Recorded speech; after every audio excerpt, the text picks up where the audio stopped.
I can hear you fine. Yeah. Okay, so guys, here we are with Mr. Alan Harper and Ian Flavell. Alan, you guys know from the other videos. Ian is a good customer of us and also help us distribute silicone technology throughout the United Kingdom. And we want to share a little bit of his story. Hello, Ian. Hello, Alan. How are you guys doing today? Hi.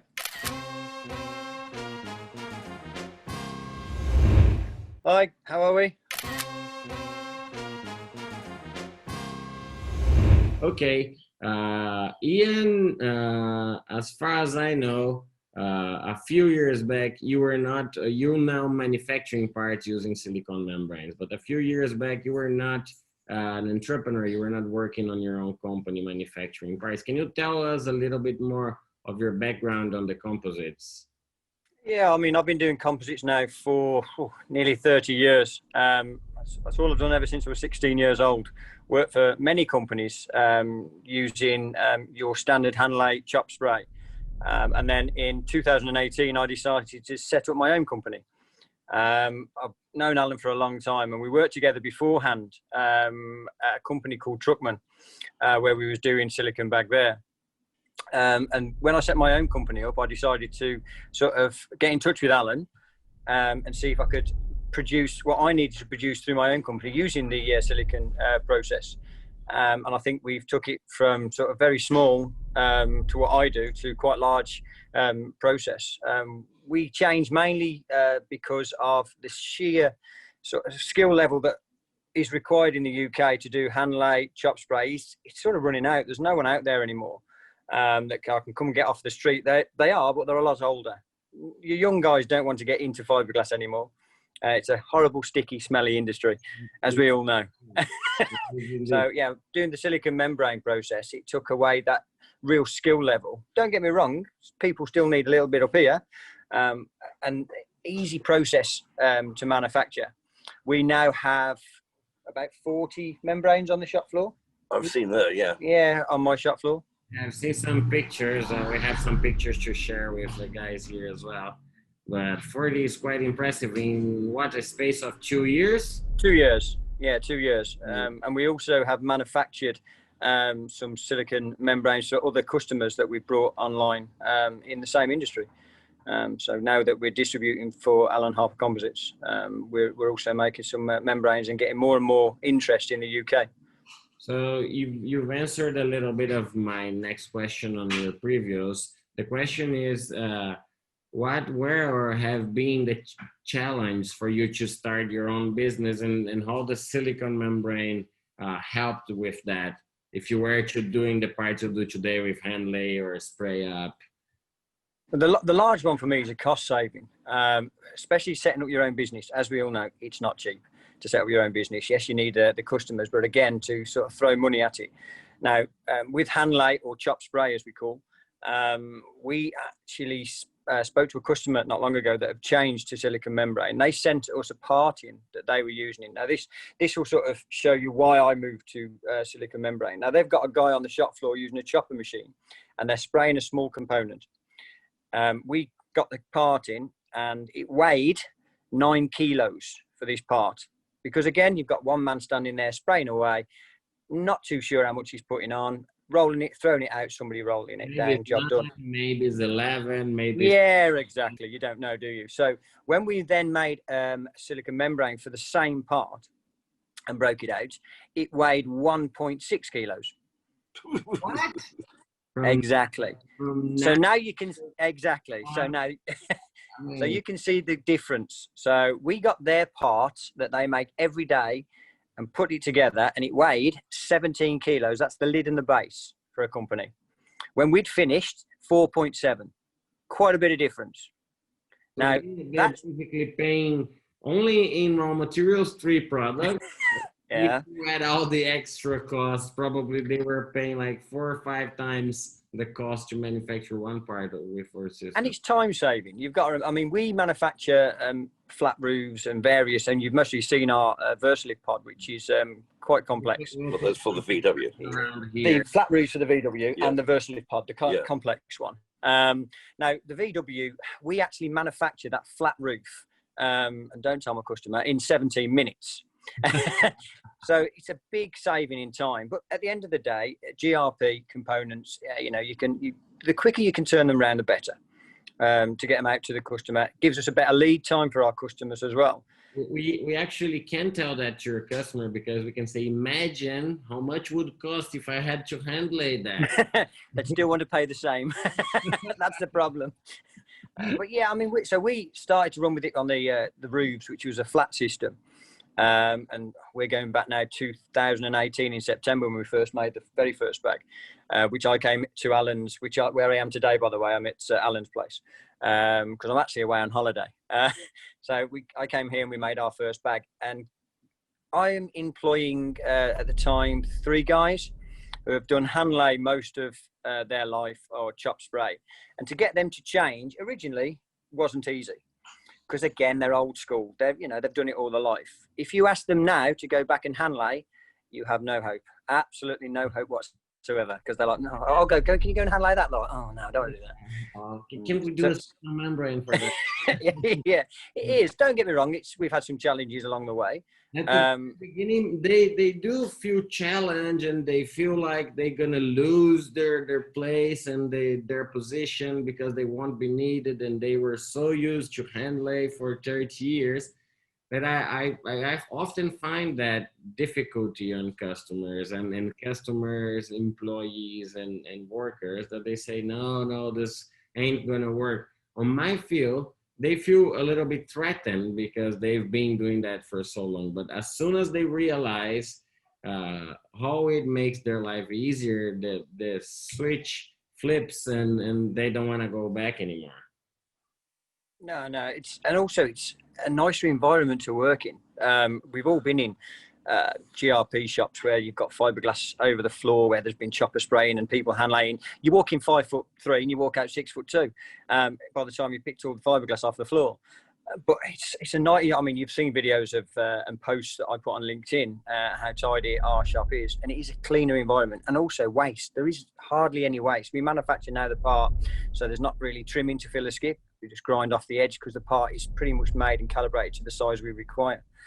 So there's a lot of advantages from moving, and also it's not massively expensive. If you put the cost to LRTM or RTM, it's miles cheaper than what you'd have to pay to go down that road. And also, I feel some people scared with the single price of the silicone, but they don't really compare to all the costs they have behind on building the tools and equipment and valves and injection machines and And also looking after RTM and LRTM. I mean, there's a lot of looking after the actual mold release agents and seals. Exactly, keeping the B face sort of up to scratch. Whereas a silicone bag, there's nothing really to do. And I can sit here now and say that we have got a bag that have done over 1,000 parts. Now I can say that as a manufacturer. So I've got a bag that we've done over 1,000 parts with a bag. And we've also got bags that have done 300-400 parts. So that must be less than 10 pence per square meter amortization. Yeah. I have a customer who has over 2,000 parts with one silicone membrane. I don't know what's going on with that membrane. It's still working. They want to do another one because they want to grow their production, but he said to me, I don't know how, but it's been through 2,000 parts. The other ones last for 900, 800. This specifically one has been over 2,000 parts and still running. Yeah, I'm happy. I've always said if I can get 500 parts out of a bag, I'm happy. I'm over the moon with that. Now we've got some of our building products. They're nearly up to 500, and I'm even saying to the guys, should we make some new bags? And they're going, why? It's still working. And it's like, well, yeah, but we've pulled the funnel off here and we've had to re-put that on because, again, over time we've pulled out little funnels and you're like, oh, just stick it back on and it works. But for me, I like to think, well, if we make new ones now and we ever do have a problem, at least we've got one to put straight on and, it's not going to slow us down. But they're like, no, it's still working. We'll be all right. And if it does go wrong, it takes a day to make a new one. So does it make any difference? It's so fast for you to try and sort it out and get back on running again. The other day in Argentina, we literally cut off a third of a membrane because the guy needed to change the mold, and we rebuilt that part and bonded it, and they're pulling parts out of it. It's like, it's not what we recommend, but the guy insisted that he wanted to do that and still working. So there is plenty of options on what you can do. How did you choose the first parts you would do in silicone membranes? It mainly came down to the volume that I had to do. The customer was asking for, originally they started off with, you know, a couple here a week, a couple there a week, and all of a sudden it went, well, we're going to need about 20 a week of these. And I'm thinking, well, you know, I'm going to have to get a serious amount of labour in to do 20 a week. Don't forget, at the time I'd set my own business up, I had one mould, and I've got to try and turn that one mould 20 times a week. I'd got no hope. So, you know, it was a flat system, so it's quite simplistic. And I thought, well, just go down that road and we'll try it. And that's what we did, and never look back. Everything that we can, even small components that come into my shop that, you know, that for work for me, I change straight away to a silicone bag. I know if I've got lots of them to do, well, just put a bag on it. It's so much easier. It's just not much to think about it after you really engaged and you have domained the technology into your...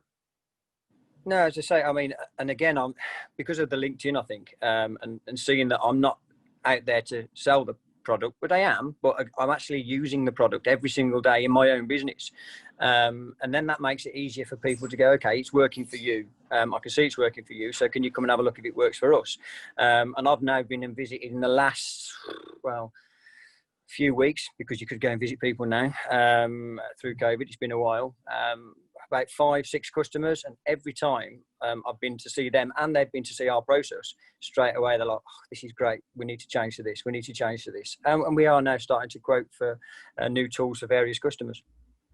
It is a game changer. I want to know, what services did Alan Harper Composites provide you since the beginning? So you said, oh, I want to do this. What services did we supply you, and what did you thought of that? How did it work? Well, as I said, I've known Alan for a long time anyway. And again, Alan is always on the phone. Whenever you need him, he's on the phone. Even if, I mean, we're at the moment, and you can't see, there's a membrane in the background that we've just had made that we're taking up to 180 degrees Celsius, which is a pre-preg. Internally heated. Yeah, internally heated on the membrane, which is, I don't know if it's what temperature it's up to at the moment, but we need to check that in a minute. The one that's on fire, right? Yeah, the one that's on fire behind us. That smoke you were seeing back here? Yeah, I mean, it's all every single step of the way. We've sort of pretty much worked together on everything. So our very first process, what we did, it was awkward to get the right materials through. I've never ever once turned around to say, right, you know, there's a problem with the bag. I always say, okay, there's something I'm doing wrong. It's not working because what have I done wrong? And we worked together on that. And again, you know, we've found different ways of manufacturing bags and putting on different things together. Again, we've had a problem with this bag on the very first one, and that was just metal inserts, which was drawing the heat away from the membrane. So again, it's the case that, you know, that's not anybody's fault. That's just a design fault. So pick up the phone. The biggest thing with people, I suppose, it's easy just to go, right, this isn't working. And over the years, I've heard about, oh yeah, I won't use a silicone membrane because it stretches. It gets too big. It takes styrene, so it won't work. Now, what I always say to people is, okay, if we go back to the original bagging process, if you imagine putting an original bag on, that bag is huge. And then you drag all the air out of it, and there's lots of creases all over that bag, and it gets nice and tight. Sometimes that can happen on a silicone, but what's the difference? As long as that bag is nice and tight, it'll do exactly the same process as what the original bagging is. Apart from, I haven't got to rip it all off and throw it into a bin at the end of it. Again, I think we spoke not long ago. Summer days, lifting the bag, we support all our bags in the air. Styrene is a very heavy chemical, so it all falls out and prolongs the life of the bag. If it's sunny outside, chuck the bag outside for a bit and it'll burn off the styrene. They last, like, people automatically like to blame, you put the bag on, it looks large.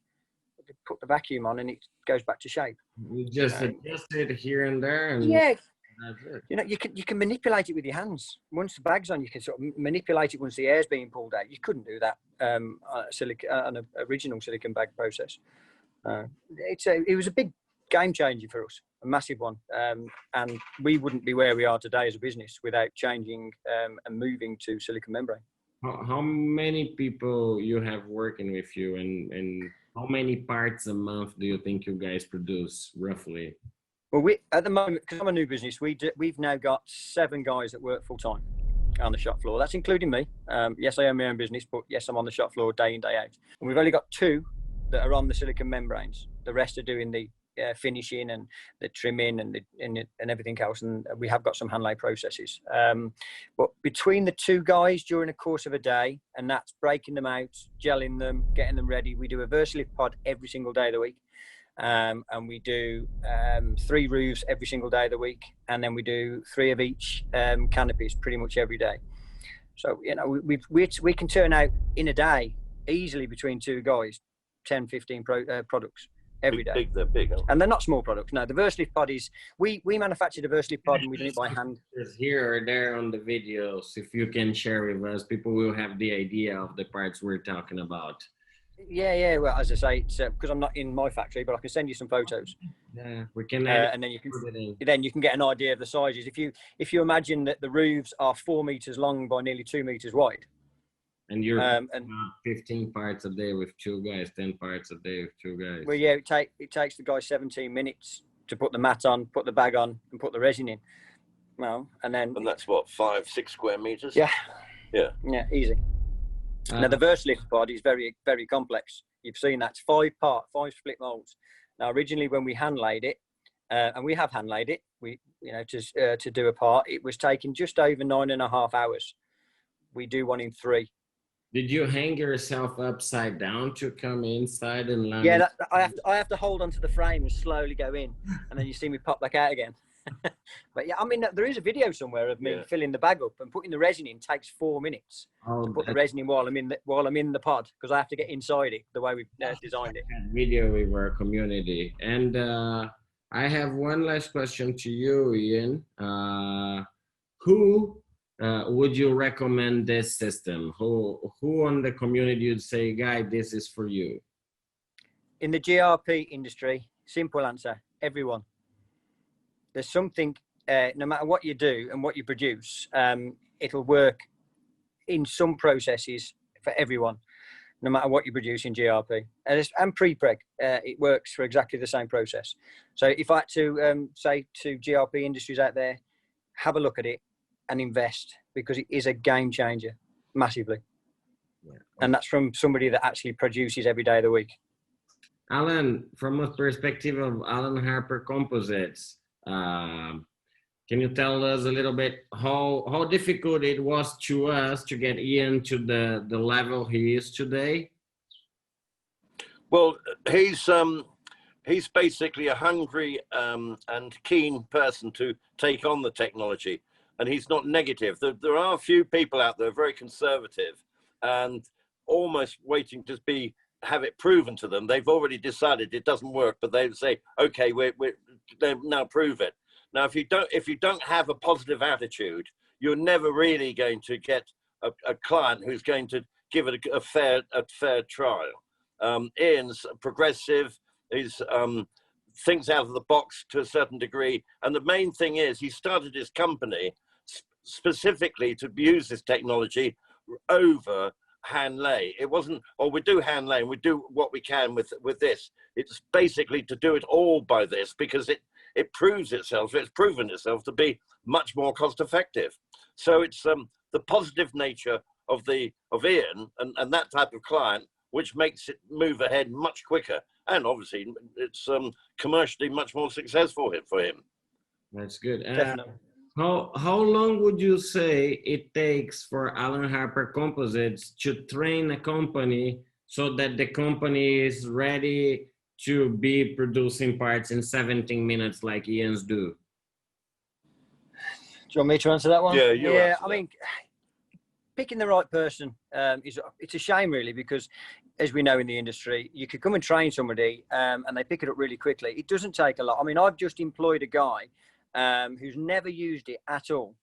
And in the first 3 days, he was producing one of our hardest products, and he's now producing them every day. He's only been with me 3-4 weeks, and he's picked it up really quickly. But it's not only that, it's making sure that them people that you train don't leave. So because they do. So I always think, well, the best people to train is somebody that either is a manager owns the company and give them the knowledge, because they're going to be there forever.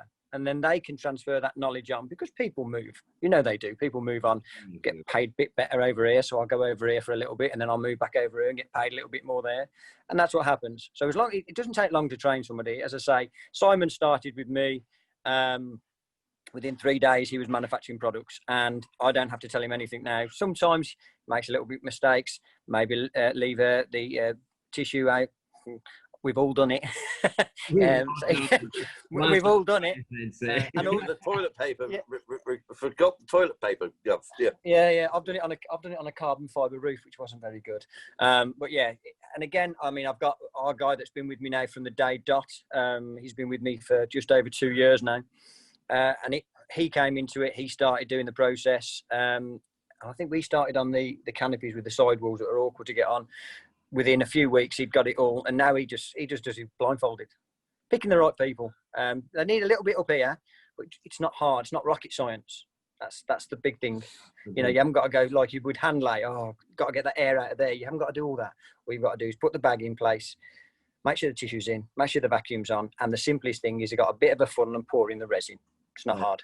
Great, guys. I think we have about 2 minutes to close this before we run out of time on the Zoom call. That's fine. So is that something extra you'd like to say? I'd like to thank you both for your time and being here with us, sharing. Thanks, Ian. Yeah. No, thank you very much. Remember, he's on holiday. Yes, I'm away on holiday. I'm out fishing. Do you want something better than being YouTube star on your holiday? So thank you very much for your help, and please say something you want to close and leave your comments and details so people can contact you in the UK and wherever they see this video.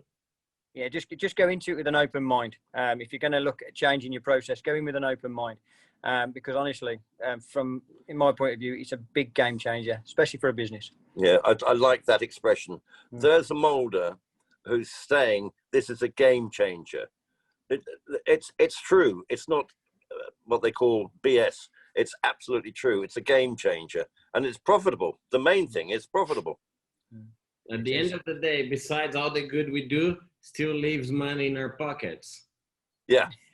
Yes. So we can come away on holiday and go fishing. That's good. Yes, indeed. So enjoy your fishing. Well, we can be as Ian going fishing in a Tuesday or Wednesday. You know, I wish I get there. Well, you stay safe. You too. Thank you very much, and we'll be in touch. Enjoy your holidays. Cheers. See you later. Cheers.